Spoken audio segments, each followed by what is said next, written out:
Chapter 9 of Magic Treehouse number 21, Civil War on Sunday. Chapter 9 is called Don't Give Up. "Annie," said Jack. "Over here," she called.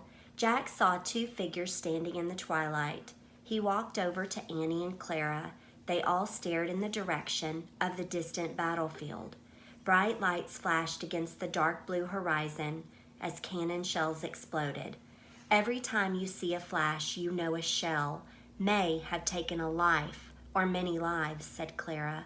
"That's awful," said Annie. "Yes, it is," said Clara.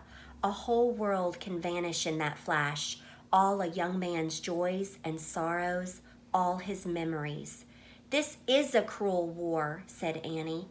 "All wars are cruel," said Clara Barton. "People feel like they must fight for causes that they believe in, but they soon discover that war is not about glory and fame. It's about misery and terrible pain and sadness.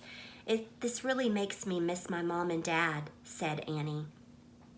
"Really miss them." Annie sounded tired and homesick. It seemed that she had lost her cheerfulness. "I think it's time for you two to go home," said Clara. Jack thought of all the wounded men who needed food and water and kindness and comfort. "No," he answered. "We need to stay. We can't give up. That's on the list. Don't give up." Jack pulled out the list to show Clara Barton. "Oh, yes," she said, nodding. "I see one of the nurses has written down the things that I often say. Let me add one more thing. Do not forget the ones who love you." Jack heaved a big sigh. He was homesick too.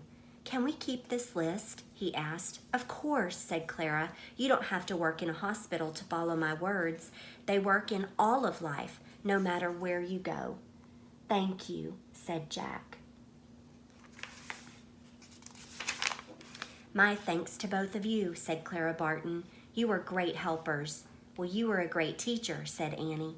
"Goodbye," said Clara Barton. "Be careful going home." "We will," said Jack and Annie. "Bye." The sun was setting as they walked out of the camp. The boom of the cannon sounded in the distance. As Jack and Annie walked through the darkening field, they heard the soldiers singing. By the time they reached the woods, the stars were out. They climbed up the rope ladder to the tree house.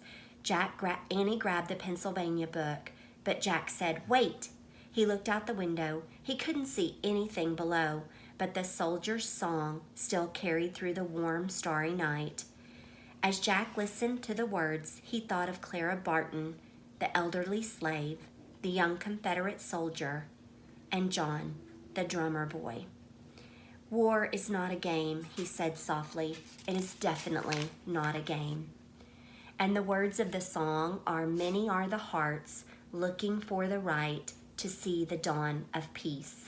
The song ended, the cannon fire stopped. The night was quiet except for the croaking of the frogs. "Ready?" Annie whispered. "Ready," answered Jack. "I really wish we could go home," Annie said, pointing to the picture of the Frog Creek woods. The wind started to blow. The treehouse started to spin. It spun faster and faster. Then everything was still, absolutely still. This is Chapter 10, Home Sweet Home, and this is my favorite Magic Treehouse ending. There was a booming in the distance. Jack opened his eyes and caught his breath. "Is that cannon fire?" he wondered. "Are we still back in the Civil War?" "We're home," said Annie. "Home sweet home." "Man," Jack whispered. They were home. They were back in Frog Creek, wearing their own comfortable clothes again. The cannon fire was really only thunder. And at that moment, Jack loved hearing the thunder. Raindrops tapped against the treehouse. "We better hurry," said Jack. "Wait, leave the list in the treehouse," said Annie. "It's the first special writing for Morgan's library. Something to follow." Jack took the list of Clara Barton's rules out of his pack and put it on the floor next to Morgan's letter. "I wonder how that list will help save Camelot," he asked. "I don't know," said Annie, "but you know what's weird about getting that list? I think we couldn't have just taken it home when we first got it. We had to live it first." Jack nodded. Annie was completely right, he thought. He picked up his backpack. "Wait!" Here's another note, said Annie. She picked up a piece of paper off the treehouse floor. On it was written, "Come back on Wednesday." "I guess that's when Morgan wants us to look for the next special writing," said Annie. "That's just in 3 days," said Jack. "Let's go home and rest." He started down the rope ladder and Annie followed. When they stepped onto the ground, the rain began to pour. "Run," said Jack.